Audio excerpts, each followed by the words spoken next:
you've got to deal with it the best you can. You got to insulate yourself to the best of your ability so that when this type of thing happens, you're not exposed totally. If you're exposed totally, it's not going to be a good program. Yeah, my name is Jim Halbeisen, and this is my opinion.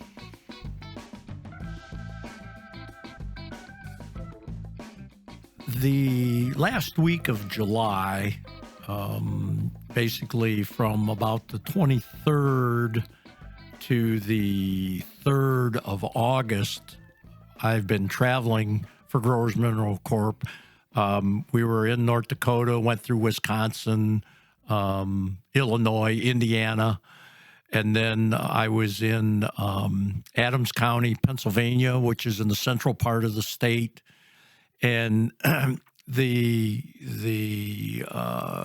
thing that was so significant about those 2 weeks was that early in the week of the 23rd, that weekend, the Russians had bombed one of the Ukrainian export ports on the Black Sea. And so, and they broke the grain deal or the shipping deal that they had made with the Ukraine at that point. And the price of commodities went up very, very significantly. There was one day during that week that wheat went up 60 cents. The farmers that I was working with, some of them had year-old wheat. Some of them were just marketing the wheat they had just harvested. And they were wondering, if that 60-cent run is something that they should latch on to. And again, everybody knows what marketing's all about. There's more luck than sense. But the corn went up significantly. Soybeans went up significantly.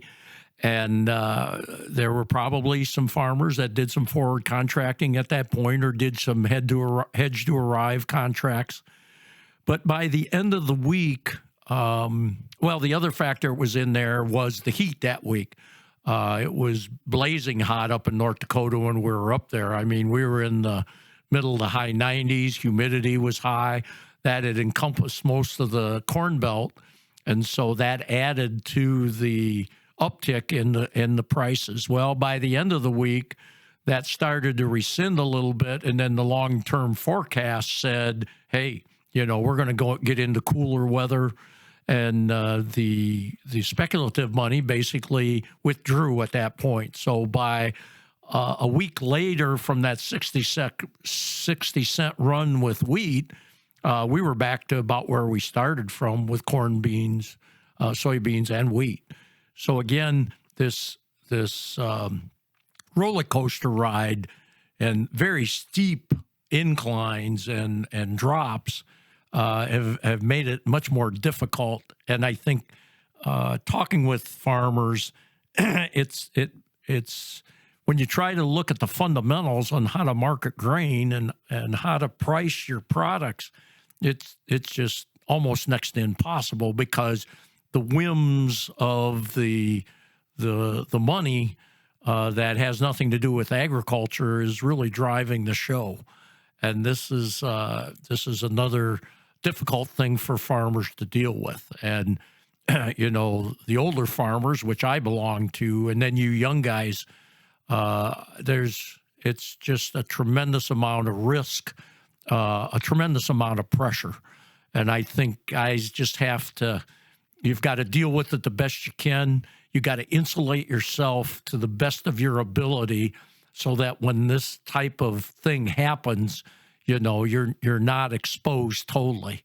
If you're exposed totally, it's not going to be a good program. So, I've made some serious errors in marketing in my career. All farmers have.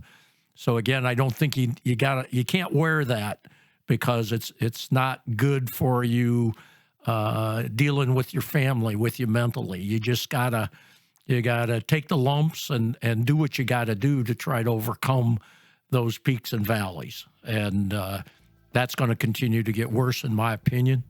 So I think buffering yourself is going to be much more critical.